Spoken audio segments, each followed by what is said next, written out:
ഇൻഷാ അല്ലാഹ്. അള്ളാഹു നമുക്ക് ഈമാൻ നൽകുമാറാകട്ടെ. ആരാ അള്ളാഹുവിന്റെ പ്രവാചകൻ സല്ലല്ലാഹു അലൈഹി വസല്ലമ തങ്ങളുടെ പൊന്നുമോള് ഫാത്തിമ ബീബി റളിയല്ലാഹു തആല അൻഹ ആരാ? നിങ്ങളൊക്കെ നിങ്ങളുടെ മക്കൾക്ക് പറഞ്ഞു കൊടുക്കേണ്ട ഒരു വലിയ ചരിത്രമാണ്.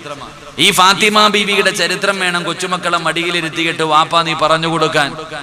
നിന്റെ പെൺമക്കൾക്ക് പറഞ്ഞു കൊടുക്കേണ്ട ചരിത്രമാണ് ഫാത്തിമ ബീവി റളിയല്ലാഹു തആല അൻഹ. ആരാ ഫാത്തിമ? നബി സല്ലല്ലാഹു അലൈഹി വസല്ലമ തങ്ങളുടെ 35-ാമത്തെ വയസ്സിലാണ് ഫാത്തിമ ബീവി റളിയല്ലാഹു തആല അൻഹ ജനിക്കുന്നത്. മുത്തുനബിയുടെ 35-ാമത്തെ വയസ്സ്. ഫാത്തിമ ബീവി റളിയല്ലാഹു തആല അൻഹ ഈ ഭൂമിയിലേക്ക് കടന്നു വന്നു. പ്രവാചകന്റെ 35-ാമത്തെ വയസ്സ്. എന്റെ പ്രിയപ്പെട്ട സഹോദരങ്ങളെ, അള്ളാഹുവിന്റെ പ്രവാചകന്റെ പൊന്നാര മകളെ കാണുന്നവരെല്ലാവരും ഒറ്റ വാക്കേ പറയാറുള്ളൂ. ഇപ്പൊ നമ്മളൊക്കെ നമുക്കൊരു കുട്ടി ഉണ്ടായാൽ, ഒരാണോ ഒരു പെണ്ണോ ജനിച്ചു കഴിഞ്ഞാൽ കാണുന്നവരെല്ലാവരും പറയുന്ന ഒരു വാക്കുണ്ട്. ഒന്നുകിൽ പറയും ഇത് വാപ്പാനെ പോലെ തന്നെ ഇരിക്കണേ, അല്ലെങ്കിൽ ഉമ്മാനെ പോലെ തന്നെ ഇരിക്കണേ, ഇങ്ങനെ പറയാറുണ്ട്. എങ്കിൽ ഫാത്തിമ ബീവി റളിയല്ലാഹു തആല അൻഹയെ കാണുന്നവരെല്ലാവരും ഒറ്റ വാക്കേ പറയൂ, വാപ്പാടെ മോള്, വാപ്പാടെ മോള്. ഫാത്തിമ ബീവി റളിയല്ലാഹു തആല അൻഹയെ കാണുന്നവരെല്ലാവരും പറയും വാപ്പാനെ വരച്ചു വെച്ചിരിക്കുകയാ. ഫാത്തിമ വാപ്പാനെ പോലെയാ, വാപ്പാടെ മുഖം തന്നെയാണ്, വാപ്പയുടെ കണ്ണ് തന്നെയാണ്, വാപ്പയുടെ കവിള് തന്നെയാണ്, വാപ്പയുടെ ചിരി തന്നെയാണ്. വാപ്പ നടക്കുന്നത് പോലെ, വാപ്പ ഇരിക്കുന്നത് പോലെ ഫാത്തിമ ബീവി റളിയല്ലാഹു തആല അൻഹ നടന്നു വരുന്നത് കണ്ടാൽ അഷ്റഫുൽ ഖൽഖ് നടന്നു വരുന്നത് പോലെയാണെന്ന് മഹദി ആയിഷ ബീവി റളിയല്ലാഹു തആല അൻഹ ചരിത്രം പറയുകയാ. ഫാത്തിമ ബീവി നടന്നു വരുന്നത് കണ്ട മുത്തുനബി വരുന്നത് പോലെ തോന്നും. അപ്പൊ ഫാത്തിമ വാപ്പാനെ വരച്ചു വെച്ചതുപോലെ അള്ളാഹുവിന്റെ പ്രവാചകനെ പോലെ തന്നെയാ ഫാത്തിമ ഇരിക്കണേ. എല്ലാരും ഇങ്ങനെ പറയുന്നത് കാരണം പ്രവാചകന് ഫാത്തിമയോട് വല്ലാത്ത ഒരു ഇഷ്ടമാണ്. ഖദീജ ബീബി റളിയല്ലാഹു തആല അൻഹയ്ക്ക് വേറെ മക്കളുണ്ട്. എങ്കിലും എല്ലാവരും ഫാത്തിമാനെ കാണുമ്പോ പറയും ഉപ്പാനെ പോലെ തന്നെ ഇരിക്കണം. മുത്തുനബിയെ ഖദീജയ്ക്ക് വല്ലാത്ത ഇഷ്ടമാണ്. അതുകൊണ്ട് വാപ്പാനെ പോലെ ഇരിക്കുന്നു എന്ന് പറയുമ്പോ ഖദീജ ബീവിക്കും ഫാത്തിമയോട് വല്ലാത്ത സ്നേഹമായിരുന്നു. എന്റെ പ്രിയപ്പെട്ടവരെ, പ്രവാചകൻ സല്ലല്ലാഹു അലൈഹി വസല്ലമ തങ്ങള്, എന്റെ പ്രിയപ്പെട്ടവരെ, മുത്തുനബിയെ ഫാത്തിമയ്ക്ക് വലിയ സന്തോഷം. കാരണം പ്രവാചകനെ എല്ലാവരും അംഗീകരിക്കുന്നുണ്ട്. 40 വയസ്സ് വരെ പ്രവാചകനോട് ഒരാൾക്കും എതിർപ്പില്ല. എവിടെ ചെന്നാലും സ്ഥാനമാണ്. മുത്തുനബി എല്ലാവരും ആദരിക്കുന്നു, ബഹുമാനിക്കുന്നു. അത് കാരണം ഫാത്തിമയും എല്ലാവരും, റസൂലുള്ളാഹിയുടെ പൊന്നുമോളാണല്ലോ, അതിന്റെ മഹത്വം. വാപ്പാനെ എല്ലാവരും ഇഷ്ടപ്പെടുന്നു, മതവ്യത്യാസമില്ലാതെ. എല്ലാവരും മക്കക്കാര് മുഴുവനും അള്ളാഹുവിന്റെ പ്രവാചകനെ അംഗീകരിക്കുന്നു. അതുകൊണ്ട് പ്രവാചകന്റെ കുടുംബത്തെയും അംഗീകരിക്കുന്നു, ഫാത്തിമാനെ എല്ലാവരും അംഗീകരിക്കുന്നു. ഫാത്തിമ ബീബി റളിയല്ലാഹു തആല അൻഹ എവിടെ പോകുമ്പോഴും വാപ്പാടെ കയ്യിൽ പിടിച്ച് നടക്കും. ഏകദേശം 5 കൊല്ലം ഫാത്തിമ ബീബി റളിയല്ലാഹു തആല അൻഹ ഒരു 5 വയസ്സാകുന്നത് വരെ ഫാത്തിമ ബീബി മുത്തുനബിയുടെ കൂടെ നടക്കും, കളിച്ചും ചിരിച്ചും എല്ലാവരും താലോലിക്കുകയാണ്. എല്ലാവർക്കും ഫാത്തിമയോട് വല്ലാത്ത ഇഷ്ടമാണ്. അവസാനം 40-ാമത്തെ വയസ്സിൽ പ്രവാചകന് സല്ലല്ലാഹു അലൈഹി വസല്ലമ തങ്ങൾക്ക് നുബൂവത്ത് കിട്ടി. അള്ളാഹുവിന്റെ പ്രവാചകന് നുബൂവത്ത് കിട്ടിക്കഴിഞ്ഞപ്പോൾ പ്രവാചകന് മക്കക്കാരുടെ മുന്നിലേക്ക് പ്രബോധനവുമായി കടന്നു ചെന്നു. ഏകദൈവ വിശ്വാസത്തെക്കുറിച്ച് അല്ലാഹുവിന്റെ പ്രവാചകൻ സല്ലല്ലാഹു അലൈഹി വസല്ലമ തങ്ങള് മക്കക്കാരോട് പറയാൻ ചെന്നപ്പോൾ ഇന്നലെ വല്ല അല്ലമീൻ എന്ന് വിളിച്ച മുത്തുനബി അവര് വിളിച്ചു നീ കള്ളനാ, ഇവന് പ്രാന്ത. അള്ളാഹുവിന്റെ പ്രവാചകൻ അവര് കളിയാക്കാൻ തുടങ്ങി. പ്രവാചകൻ അവര് വല്ലാതെ വേദനിപ്പിക്കാൻ തുടങ്ങി. ഫാത്തിമ ബീബി റളിയല്ലാഹു തആല അൻഹയ്ക്ക് വല്ലാത്ത പ്രയാസമായി. തന്റെ പിതാവിനെ എല്ലാവരും കുത്തുവാക്ക് പറയുന്നു, പരിഹസിക്കുന്നു, എല്ലാവരും പ്രവാചകനെ ഒറ്റപ്പെടുത്തുന്നു. അങ്ങനെ ഇതൊക്കെ ഫാത്തിമ എന്ന് പറയുന്ന പൊന്നാര മകളിങ്ങനെ കണ്ടു വളരുകയാണ്. അത് കഴിഞ്ഞപ്പോൾ ഇസ്ലാമിലേക്ക് ജനങ്ങളൊക്കെ ഇങ്ങനെ വരാൻ തുടങ്ങിയപ്പോൾ ഉപദ്രവം തുടങ്ങി. അള്ളാഹുവിന്റെ പ്രവാചകന്റെ സ്വഹാബത്തിനെ ഉപദ്രവിക്കാൻ തുടങ്ങി, പ്രവാചകനെയും ഉപദ്രവിക്കാൻ തുടങ്ങി. എന്റെ പ്രിയപ്പെട്ടവരെ, അങ്ങനെ സ്വഹാബികൾ മുത്തുനബിയുടെ മുന്നിൽ വന്ന് പരാതി പറയുമ്പോ പ്രവാചകൻ അവരോട്, സഹാബത്തിനോട് അബ്സീനയിലേക്ക് പ്രവാചകൻ അവിടെ നിന്ന് ഹിജറ പോകാൻ പറഞ്ഞു. അങ്ങനെ വലിയ വലിയ സഹാബത്ത്, മഹാനായ അബൂബക്കർ തങ്ങൾ, ഉസ്മാൻ തങ്ങൾ, ഇങ്ങനെയുള്ള വലിയ സഹാബത്ത് മുഴുവനും ഈ ഹിജറ പോയി. മുത്തുനബി മാത്രമേ ഉള്ളൂ. പ്രവാചകൻ സല്ലല്ലാഹു അലൈഹി വസല്ലമ തങ്ങൾ പള്ളിയിൽ പോയിട്ട് കാണുന്നില്ല. ഫാത്തിമ എന്ന് പറയുന്ന പൊന്നാര മകൾ 5-6 വയസ്സുണ്ട്. 6 വയസ്സിന്റെ ഇടയിൽ പ്രായമുള്ള ഫാത്തിമ ബീബി റളിയല്ലാഹു തആല അൻഹ നോക്കുമ്പോ തന്റെ പിതാവിനെ കാണുന്നില്ല. ഫാത്തിമ തന്റെ വാപ്പയെ തെരഞ്ഞു നടക്കുകയാ. തന്റെ പ്രിയപ്പെട്ട പിതാവിനെ തെരഞ്ഞ് ഫാത്തിമ ബീബി റളിയല്ലാഹു തആല അൻഹ ഇങ്ങനെ നടന്നു വരുമ്പോൾ അല്ലാഹുവിന്റെ പ്രവാചകൻ സല്ലല്ലാഹു അലൈഹി വസല്ലമ തങ്ങൾ ഇങ്ങനെ പരിശുദ്ധമായ കഅബാലയത്തിന്റെ ഭാഗത്ത് ഇങ്ങനെ നിസ്കരിക്കുകയാണ്. അല്ലാഹുവിന്റെ പ്രവാചകൻ ഇങ്ങനെ സുജൂദിൽ കിടക്കുമ്പോ അബൂജഹലും തന്റെ അനുയായികളുമുണ്ടല്ലോ, അതാ പടച്ചവനെ, അതാ ചത്ത് കിടക്കുന്ന അതാ ഒട്ടകത്തിന്റെ ചീഞ്ഞളിഞ്ഞ കുടൽമാലയുണ്ടല്ലോ, ആ കുടൽമാല വല്ലാത്ത ഭാരമുള്ളതാണ്.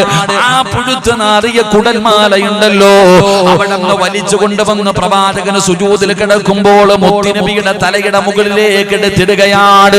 സുജൂദിൽ കിടക്കുന്ന പ്രവാചകന് എഴുന്നേക്കാൻ കഴിയുന്നില്ല. അതാ തന്റെ തലയുടെ മുകളിൽ ഒട്ടകത്തിന്റെ ചീഞ്ഞളിഞ്ഞ കുടൽമാല കിടക്കുകയാണ്. പ്രവാചകന് അതെടുത്തു മാറ്റാൻ കഴിയുന്നില്ല. കാരണം വേറെ സ്വഹാബികൾ ആരുമില്ലല്ലോ, എല്ലാവരും പടച്ചവനെ ഹിജ്റ പോയിരിക്കുകയാണ്. ഫാത്തിമ എന്ന് പറയുന്ന 6 വയസ്സുള്ള പൊന്നാര മകള് വാപ്പാനെ തെരഞ്ഞു വരുമ്പോ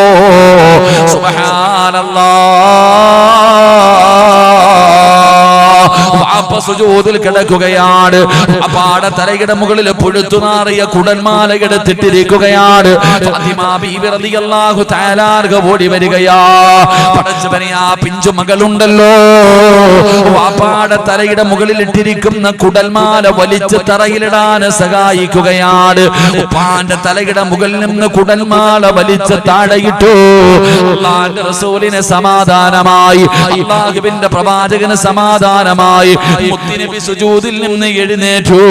ആ സമയത്ത് ഫാത്തിമ എന്ന് പറയുന്ന പൊന്നാര മകളുണ്ടല്ലോ, വാപ്പാന്റെ ശരീരത്ത് വാപ്പാടെ തലയില് പടച്ചവനെ പറ്റിയിരിക്കുന്ന കുടൽമാലയുടെ വേസ്റ്റുകളുണ്ടല്ലോ, ആ ഫാത്തിമ എന്ന് പറയുന്ന പൊന്നാര മകള് വാപ്പയുടെ തലയിൽ നിന്ന് എടുത്തു വൃത്തിയാക്കുകയാ.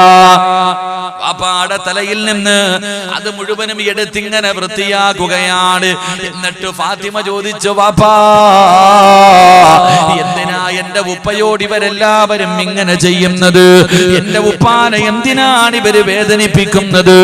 അല്ലാഹുവിന്റെ പ്രവാചകന്റെ പൊന്നാര മകൾ അവിടെന്ന് ചോദിക്കുമ്പോ റസൂലുള്ളാഹി തങ്ങൾ അവിടെന്ന് പറയുകയാണ്, അല്ലാഹുവിന്റെ പ്രവാചകൻ അവിടെന്ന് പറഞ്ഞു, ലാ കറുബ അലാ അബീകി ഫിൽ ആഖിറ.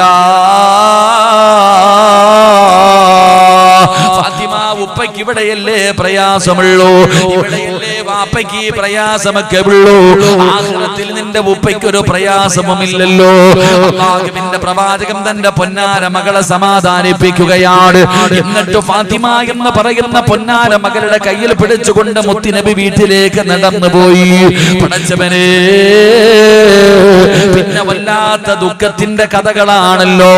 അല്ലാഹുവിന്റെ പ്രവാചകന് പ്രബോധനവുമായിട്ട് ഇറങ്ങിയപ്പോ, അല്ലാഹുവിന്റെ ദീനിനെ കുറിച്ച് ജനങ്ങൾക്ക് പറഞ്ഞു കൊടുക്കാൻ പോയപ്പോ ഫാത്തിമ ബീവിക്ക് 2 സഹോദരിമാരാണുള്ളത്. ഒന്ന് റുഖിയ ബീവി റളിയല്ലാഹു തആല അൻഹ, ഉമ്മു കുൽസൂം റളിയല്ലാഹു തആല അൻഹ. രണ്ടുപേരുടെയും വിവാഹം കഴിഞ്ഞതാണ്. അല്ലാഹുവിന്റെ പ്രവാചകൻ അവിടുന്ന് ഇസ്ലാമിന്റെ പ്രബോധനവുമായി കടന്നു പോയപ്പോ അതാ പുതിയ മതവുമായി കടന്നു വന്ന മുഹമ്മദിന്റെ മക്കളെ ഞങ്ങൾക്ക് വേണ്ട. മുത്തുനബിയുടെ 2 മക്കളുണ്ടല്ലോ, 2 പെൺമക്കളെയും തലാഖ് പറയുകയാണ്. പുതിയ മതവുമായിട്ട് വരുന്ന മുഹമ്മദിന്റെ മക്കളെ ഞങ്ങൾക്ക് വേണ്ടെന്ന് പറഞ്ഞ് അള്ളാഹുവിന്റെ റസൂലിന്റെ 2 പെൺമക്കളെയും ബന്ധം ഒഴിഞ്ഞിട്ട് വീട്ടിൽ കൊണ്ടുവന്ന് നിർത്തിയിരിക്കുക. 2 സഹോദരിമാരും വിധവകളായി വീട്ടിൽ വന്ന് നിൽക്കുന്നത് ഫാത്തിമ എന്ന് പറയുന്ന പൊന്നാര മകൾ ഇങ്ങനെ കാണുകയാ. ആ ചെറുപ്പം മുതലേ ഫാത്തിമയ്ക്ക് വല്ലാത്ത പ്രയാസം തുടങ്ങി.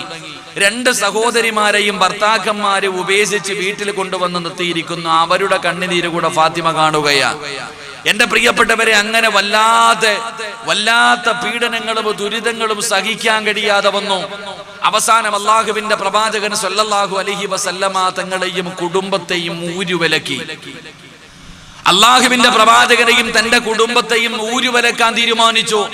ശൈബു അബീ താലിബ് എന്ന് പറയുന്ന മലഞ്ചെരുവിൽ അള്ളാഹുവിന്റെ പ്രവാചകൻ തന്റെ പ്രിയപ്പെട്ട പൊന്നാര ഭാര്യ ഖദീജ ബീബി റളിയല്ലാഹു തആല അൻഹ, ഉമ്മു കുൽസും റളിയല്ലാഹു തആല അൻഹ, അതുപോലെ തന്നെ ഫാത്തിമ ബീബി റളിയല്ലാഹു തആല അൻഹ, ഇങ്ങനെ പ്രവാചകന്റെ കുടുംബത്തെ കൊണ്ടുപോയിട്ട് ഒരു മലഞ്ചെരുവിൽ കൊണ്ടുപോയിട്ട് ഊരുവിലക്കിയിട്ടിരിക്കുകയാ.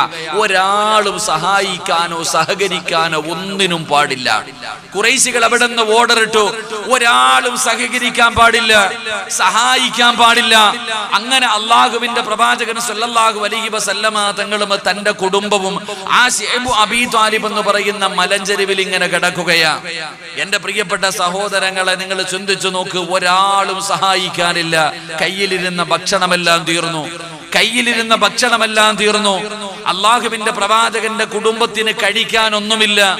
ഫാത്തിമ ബീവി റളിയല്ലാഹു തആല അൻഹ, അള്ളാഹുവിന്റെ പ്രവാചകന്റെ പ്രിയപ്പെട്ട പൊന്നുമോള് വിശപ്പ് സഹിക്കാൻ കഴിയാതെ, അള്ളാഹുവിന്റെ പ്രവാചകന്റെ പൊന്നുമോള് പട്ടിണി കിടക്കാൻ പഠിച്ചത് അവിടെ നിന്ന്.